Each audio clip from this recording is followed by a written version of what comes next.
Court মুভির আগের পার্টে আমরা দেখি চন্দর কেস যে লয়ারটা লড়ছিল সে মাঙ্গাপতি ও দামোদরের ভয়ে খুব খারাপভাবে কেস লড়ে আর সব কিছু চন্দুর বিপক্ষে চলে যায়। অবশেষে চন্দুর বাড়ির লোক মোহনরাও বলে একজন লয়ারের কাছে যায়, কিন্তু লয়ার কেসগুলো পড়ে বারণ করে দেয়। কিন্তু মোহন রাওয়ের অ্যাসিস্ট্যান্ট সুরিয়া বারবার বলে কেসটা নিতে। মোহনরাও বলে পক্সো কেসে কোনো জেতার চান্স নেই। সুরিয়া ঠিক করে এই কেসটা সে নিজে লড়বে, মোহন রাওকে না জানিয়ে। ভাবে যখন সে কেসটা জিতে যাবে তখন কেউ ওর মিথ্যেটা আর মনে রাখবে না। পরদিন কোর্টে সুরিয়া জর্জকে এই কেসটা রিট্রায়াল করার জন্য অনুরোধ করে। জর্জ রেগে বলে, আজকে এই কেসের ফাইনাল জাজমেন্ট ছিল, এটা জেনেও তুমি কি করে মেমো ফাইল করো? এখন নতুন করে এই কেসের রিট্রায়াল করা মানে কোর্টের সময় নষ্ট করা। মনে হয় এই দুনিয়াতে এখনও 5 কোটির থেকেও বেশি কেস পেন্ডিংয়ে পড়ে আছে, আর তুমি কমপ্লিট হয়ে যাও ফাইনাল কেসের মাঝখানে আবার ব্রেক চাইছো। সুরিয়া বলে, স্যার আপনি 5 কোটি কেসের কথা বলছেন, কিন্তু এটা 5 কোটি লোকের সাথে হওয়া অন্যায়। কথাটা শুনে জাজ নড়ে চড়ে বসে আর রিট্রায়াল করার জন্য রাজি হয়ে যায়। এটা শুনে দামোদর চমকে যায়। বাইরে বেরিয়ে মাঙ্গাপতি দামোদরকে বলে, জাজমেন্টের দিন হঠাৎ করে কোথা থেকে চলে আসলো? কে এটা? যাই হয়ে যাক না কেন, কেস কিন্তু জিততেই হবে। দামোদর সান্ত্বনা দিয়ে বলে, আমরা তো কেস জিতেই গেছি, শুধু ফাইনাল জাজমেন্ট বাকি আছে। ট্রায়াল শুরু হতেই সুরিয়া সবার প্রথম দামোদরকে জিজ্ঞেস করে আজকে কোর্টে আসার সময় সে কোথাও দাঁড়িয়েছে কিনা। দামোদর প্রথমে বলে ট্রাফিক সিগন্যালে, তারপর বলে পেট্রোল পাম্পে। সুরিয়া বলে, কিন্তু কেন? আপনার গাড়ি তো ডিজেল গাড়ি। দামোদর অবাক হয়ে বলে, তো পেট্রোল পাম্পে কি ডিজেল পাওয়া যায় না? আমি একটা বোতলে পেট্রোল ভরেছি, বাড়িতে আমার একটা 2 হুইলার গাড়ি আছে, সেটার জন্য। সুরিয়া বলে, না, কালকে রাতে আপনার বাড়ির সামনে একজনের সাথে ঝামেলা হয়েছিল, আপনি ওর দোকান জ্বালানোর জন্য বোতলে পেট্রোল ভরিয়েছেন। এটা নিয়ে দুজনের সাথে অনেকক্ষণ তর্ক চলে। তারপর দামোদর বলে, ঠিক আছে, হ্যাঁ আমি ওর দোকান জ্বালানোর জন্য পেট্রোল কিনেছিলাম, কিন্তু জ্বালাই তো নি। যদি জ্বালাতাম তাহলে ক্রাইম হতো। পেট্রোল কেনাটা তো কোনো ক্রাইম না, যদি আমি দোকান জ্বালাতাম তাহলে সেটা ক্রাইম হতো। সুরিয়া তখন বলে, একদম ঠিক, কন্ডম কেনাটা কোনো ক্রাইম না, যদি সেক্স হতো তবে সেটা ক্রাইম। কন্ডম কেনার উইটনেস তো আমাদের কাছে আছে, কিন্তু তারপর কি হয়েছে সেটা কেউ জানে না। চিট্টিকে কাঠগড়ায় ডাকা হয়, জিজ্ঞেস করা হয় সেদিনের কথা। চিট্টি বলে, মেডিকেল শপে গিয়ে চিটি চন্দুকে কন্ডম কিনে দিয়েছিল ঠিকই, কিন্তু চন্দু প্যাকেটটা ফেলে দিয়ে বলে, ছি, জাবেলিকে নিয়ে তুই এমন ভাবিস? চিট্টির ওপর চান্দু রেগে যায় আর ওকে না নিয়েই বাড়ি চলে যায়। সুরিয়া বলে, চান্দুকে অ্যারেস্ট করার সময় ওর কাছ থেকে কন্ডম পাওয়া গেছে, পুলিশ রেকর্ডে এমন কিছু লেখা নেই। আর কন্ডম হাতে নিয়ে যে চান্দু ফেলে দিয়েছিল এটা চিট্টির কথাতেই প্রমাণ পাওয়া যায়। দামোদর বলে, এটা কোনো কন্ডম কেস না, একটা মাইনর মেয়েকে ব্ল্যাকমেল করে বাড়িতে নিয়ে গেছে, এইটা কেস। সুরিয়া নেক্সট উইটনেস দেবুরবাবুকে ডাকে, জিজ্ঞেস করে, 9ই মার্চ আপনি, রাম নায়রু আর আপ্পাল স্বামী, আপনারা তিনজন একসাথে স্বামীজির দর্শন করে বাড়ি যাওয়ার জন্য বাস স্টপে অপেক্ষা করছিলেন বাসের জন্য 12:30 নাগাদ। তখন এই ছেলেটাকে, গ্রামের প্রধানের নাতনিকে, বাইকে বসিয়ে নিয়ে যেতে দেখেছিলেন, তাই না? আচ্ছা, মন্দিরে পৌঁছে দর্শন করতে কতক্ষণ সময় লেগেছিল আপনাদের? লোকটা সব কিছুতে 1 ঘন্টা করে বলে। সুরিয়া বলে, তাহলে দর্শন করে মন্দিরে পৌঁছে বাস স্টপে আসতে প্রায় 5 ঘন্টা মতো সময় লেগেছিল। যদি 12:30 নাগাদ আপনি বাস স্টপে চলে আসেন, তাহলে বাড়ি থেকে কটা নাগাদ বেরিয়েছিলেন? লোকটা ঘাবড়ে যায়, আমতা আমতা করে বলে, সকাল 6টার সময় বেরিয়েছিলাম। এরপর রামনায়রুকে জিজ্ঞেস করা হয়, সে পুরো ভ্যাবাচাকা খেয়ে যায়। সুরিয়া ভালো মতনভাবে বলে, আপনারা যখন বাড়ি ফিরছিলেন তখন এই ছেলেটাকে প্রধানের নাতনির সাথে নিয়ে যেতে দেখেছিলেন তো? লোকটা বলে, হ্যাঁ। সুরিয়া বলে, আমি সেটাই জিজ্ঞেস করছি, মন্দিরে যাওয়ার জন্য বাড়ি থেকে কখন বেরিয়েছিলেন? লোকটা অনেক ভাবনা চিন্তা করে বলে, 8টার সময়। পরের লোকটাকে জিজ্ঞেস করলে সে তো কিছুই বলতে পারে না।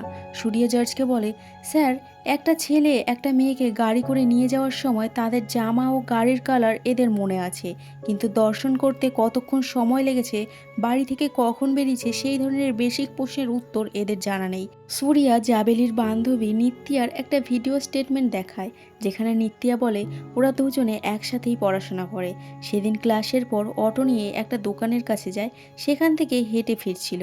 নিত্যা বাড়ি চলে যায় এবং জাবেলি ওর প্রতিবেশী চান্দু দাদার বাড়ি চলে যায়। ভিডিওটা দেখিয়ে সুরিয়া বলে, এখান থেকে প্রমাণ হয় চান্দু জাবেলিকে জোর করে গাড়িতে নিয়ে যায়নি, আর এরা তিনজনও মন্দির দর্শনে যায়নি।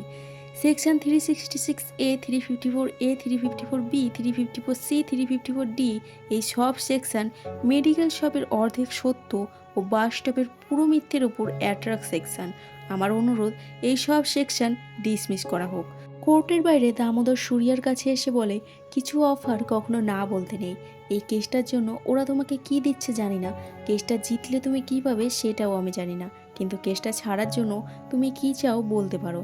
একজন ওয়াচম্যানের ছেলের জন্য তুমি আমার অফারটাকে বারণ করবে? সুরিয়া কিছু বলে না, বেল বাজিয়ে সেখান থেকে চলে যায়। মাঙ্গাপতি দামোদরকে বলে, যদি ভুল করেও এই কেসটা হেরে যায় তাহলে খুব খারাপ হবে, আমার কাছে কিছু আছে। সুরিয়া লাহিড়িকে ফোন করে বলে আজকের কেসের ব্যাপারে। পরদিন দামোদর কোর্টে একটা ভিডিও দেখায়। দেখা যায় এটা সেই বিয়ে বাড়ির দিনের ঘটনা। চান্দু জাবিলির পিছু পিছু একটা ঘরের ভেতর ঢোকে আর কিছুক্ষণ পর আবার বেরিয়ে আসে। দামোদর বলে মার্চের 4 তারিখ জাবিলি একটা বিয়ে প্রেজেন্ট করতে যায়, সেখানে চান্দু ওর পিছু পিছু যায়। তারপর কি হয় সেটা এই ভিডিওতে দেখাই যায়। 9 তারিখ জাবিলির মা এই ভিডিওটা পায়। ভিডিওটা দেখে উনি খুবই ভয় পেয়ে যায়। ঠিক সেই সময় একজন ফোন করে বলে আপনার মেয়েকে একজন বাইকে চাপিয়ে নিয়ে গেছে। উনি কি করবে বুঝতে না পেরে পুলিশ কমপ্লেন করে। উনি ওনার মেয়ের কথা ভেবে এই ভিডিওটা পুলিশকে দেয়নি, ভেবেছে ওনার মেয়ের জীবন নষ্ট যে করেছে তাকে আমাদের আইন শাস্তি দেবে, কিন্তু ইনি উল্টোপাল্টা প্রশ্ন করে সবাইকে কনফিউজ করে দেয়। 3-4 মাস আগে ঘটা ঘটনা মানুষ কিভাবে মনে রাখতে পারে? শেষমেশ এই ছেলেটা শাস্তি থেকে যাতে মুক্তি না পেয়ে যায় সেই জন্য একজন মা এই স্টেপটা নিতে বাধ্য হয়েছে, আর এই ভিডিওটা আমাদের দিয়েছে। আমি আপনাকে এই সব সেকশন আবার লিখে দেব, আপনি আমাকে একটু সময় দিন। সবাই চলে যাওয়ার পর মাঙ্গাপতি এসে বলে মেডিকেল শপের ঘটনা মিথ্যে হতে পারে, বাস স্টপের ঘটনাটাও মিথ্যে হতে পারে, কিন্তু এই ভিডিওটা এটা একটা পুরো সত্যি। আমিও দেখব এবার তুই কি করতে পারিস। চন্দু বারবার সুরিয়াকে কিছু বলতে যাচ্ছিল, কিন্তু সুরিয়া কোনো কথা শোনে না। সুরিয়া রেগে চলে যাচ্ছিল, তখনই চন্দর বন্ধুরা এসে সুরিয়াকে বলে ওই ভিডিওটার ব্যাপারে আমরা কিছুই জানতাম না স্যার। সুরিয়া বলে তোমরা নয় না জানতে, ও তো জানতো, ও কেন বলেনি আমাকে আগে এই কথাটা? এবার তোমাদের কেস তোমাদের কাছেই রাখো। ইন্সপেক্টর মাঙ্গাবতীকে জিজ্ঞেস করে এই সিসিটিভি ফুটেজটা কোথায় পেলেন, কেস তো এতদিন ধরে চলছে। মাঙ্গাবতী বলে হঠাৎ করে আসেনি, এখান থেকেই তো মূল কাহিনী শুরু হয়। দেখা যায় বিয়ের পরের দিন একটা লোক মাঙ্গাপতির কাছে এসে বলে বিয়েতে আমার বউয়ের বোনের সোনার হার হারিয়ে যায়, কিন্তু হার পাওয়ার আগেই অন্য কিছু পেয়ে গেছি। ওই ভিডিও ফুটেজটা উনিই মাঙ্গাপতিকে দেয়। মাঙ্গাপতি লোকটার কাছ থেকে ল্যাপটপটা রেখে দেয়। জাবেলির কাকার কাছ থেকে জাবেলির ফোন নাম্বার নিয়ে পুলিশ স্টেশনে ফোন করে বলে এই নাম্বারের সব থেকে বেশি যেই নাম্বারে ফোন করা হয়েছে সেটার ডিটেলস দিতে। পুলিশ স্টেশন থেকে চান্দুর কথা বলে আর অ্যাড্রেসও দেয়। মাঙ্গাপতি একটা লোককে ফোন করে জাবেলিকে ফলো করতে বলে। জাবেলি চান্দুদের বাড়ি চলে গেলে লোকটা মাঙ্গাপতিকে ফোন করে জানিয়ে দেয়। আর একটা লোককে চান্দুকে ফলো করতে বলে। এদিকে চান্দুও যখন বাড়ি চলে যায় তখন ওই লোকটাও মাঙ্গাপতিকে ফোন করে জানিয়ে দেয়। এদিকে মাঙ্গাপতি জাবেলির দাদু কাকা মাকে নিয়ে চান্দুদের বাড়িতে যায়। পুলিশকেও খবর দেয় আর পুলিশ চান্দুকে এসে অ্যারেস্ট করে। ওদিকে সুরিয়া কেস বাদ দিয়ে রাগ করে গ্রামে চলে যায়। মাঙ্গাপতি বাড়ি আসার পর শ্বশুর বলে ভিডিওটা বাইরে দেখানোর আগে একবার আমাদের জানানোর প্রয়োজন মনে করলে না? মাঙ্গাপতি এইটা নিয়ে আবার সবাইকে অনেক কথা শোনায়, শুনিয়ে চলে যায়। সুরিয়া বাড়ি চলে গেলে ওর মা জিজ্ঞেস করে কি হয়েছে, আচমকা চলে আসলি কেন, মোহনরাও কি কিছু বলেছে? সুরিয়া কিছু বলে না। চান্দুর বন্ধুদের অন্য একজন বলে এইটা পক্সো কেস, যাই করুন না কেন কিছুতেই কিছু হবে না। আপনারা একটা কাজ করতে পারেন, মেয়ের বাড়িতে গিয়ে মেয়ের বাড়ির লোকের কাছে গিয়ে হাতে পায়ে ধরুন, এই কেসটা তুলে নিতে বলুন। কেস ক্লোজ করা ছাড়া আর কোনো উপায় নেই। কথা মতো সবাই জাবেলির বাড়িতে গিয়ে মাঙ্গাপতির পায়ে ধরে বলে কেসটা তুলে নিতে, কিন্তু মাঙ্গাপতি সবাইকে অপমান করে তাড়িয়ে দিয়ে বলে আমি কেস তুলে নেব এটা স্বপ্নেও ভাববি না। সুরিয়াকে চান্দুর বাড়ির লোক ফোন করলে সুরিয়া ফোনও তোলে না, কোনো কথা বলে না। মাঙ্গাপতিকে জাবেলির মাও বলে কেসটা তুলে নিতে, কিন্তু মাঙ্গাপতি ওনাকে উল্টোপাল্টা কথা শোনায়। ওদিকে একটা লয়ার মোহনরাওকে ফোন করে বলে আপনি আগের সপ্তাহে আপনার জুনিয়র সুরিয়াকে ভাইজ্যাক পাঠিয়েছিলেন কেসের জন্য, আমিও তো এখানেই থাকি, আমাকেও কোনো কেস দিন। কথাটা শুনে মোহনরাও অবাক হয়ে যায়। সুরিয়ার অ্যাবসেন্টে থাকার কারণও বুঝতে পারে। লাহিড়ির কাছে জিজ্ঞেস করে পুরো সত্যিটা জানতে পারে। লাহিড়িকে নিয়ে মোহনরাও সুরিয়ার বাড়ি চলে যায়। সুরিয়াকে বোঝায় আর বলে যা হওয়ার হয়ে গেছে, এইসব মনে রেখো না, কাজে ফিরে এসো। পরদিন কোর্টে দামোদর ও মাঙ্গাপতি এটা ভেবে খুশি হয় যে সুরিয়া আর আসবে না এবং এই কেসটাও ওরাই জিতে যাবে। ঠিক তখনই সুরিয়া এসে উপস্থিত হয়, সবাইকে অবাক করে দিয়ে। সুরিয়া সেই ইন্সপেক্টরকে ডাকে যে চান্দুর কেস ফাইল করেছিল। তাকে জিজ্ঞেস করে, আপনি কিভাবে বুঝলেন এটা রেপ কেস? ইন্সপেক্টর ভিডিও ফুটেজের কথা বলে, যেটাতে চান্দু ও জাবেলিকে শুধুমাত্র একটা রুমের ভেতর ঢুকতে ও 16 মিনিট পর বেরোতে দেখা যায়। সুরিয়া ইন্সপেক্টরকে রুমের ভেতর কি হয়েছিল পুরোটা ভাঙিয়ে বলতে বললে সে বলে, আমি কি করে বলবো, আমি তো রুমের ভেতর ছিলাম না। সুরিয়া জিজ্ঞেস করে, তাহলে কে দেখেছে? ইন্সপেক্টর বলে, কেউ দেখেনি।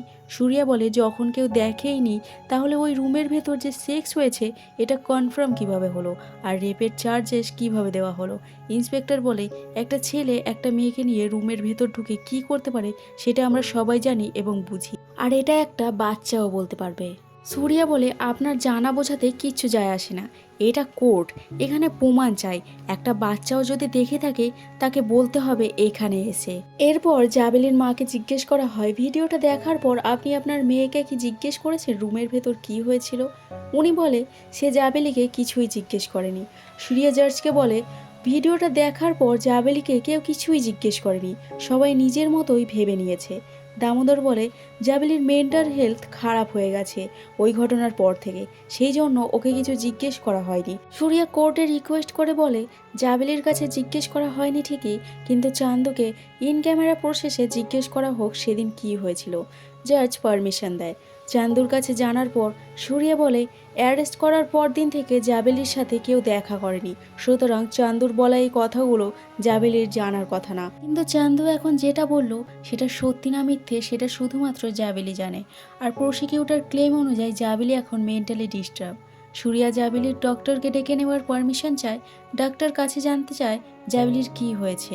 ডক্টর বলে, ও এখন অ্যাবনর্মাল বিহেভ করে, দেখে বোঝা যায় ওর সাথে খুব খারাপ কিছু হয়েছে। ওকে সপ্তাহে 2 দিন ওর মা আমার চেম্বারে নিয়ে আসে। সুরিয়া কোর্টে একটা ভিডিও দেখায়, যেটাই ডক্টরের অ্যাটেন্ডেন্টকে জাবেলির ফটো দেখায়, কিন্তু সে জাবেলিকে চিনতে পারে না। সুরিয়া বলে, চেম্বারে পেশেন্টদের 1-2 ঘন্টা অপেক্ষা করে থাকতে হয়, আর তাদের অ্যাটেন্ড করেন ইনি। সেই মতো জাবেলি ও ওর মা প্রত্যেক সপ্তাহে যাওয়ার জন্য ওদের চিনে যাওয়ার কথা অ্যাটেন্ডেন্টের, কিন্তু সে অস্বীকার করে। দামোদর বলে, এখানে যেটা জাবেলের ফটো দেখাচ্ছে আসলে ওটা এডিট করা। অ্যাটেন্ডেন্টকে জাবেলের জায়গায় অন্য কারোর ফটো দেখানো হয়েছিল, তাই সে চিনতে পারেনি।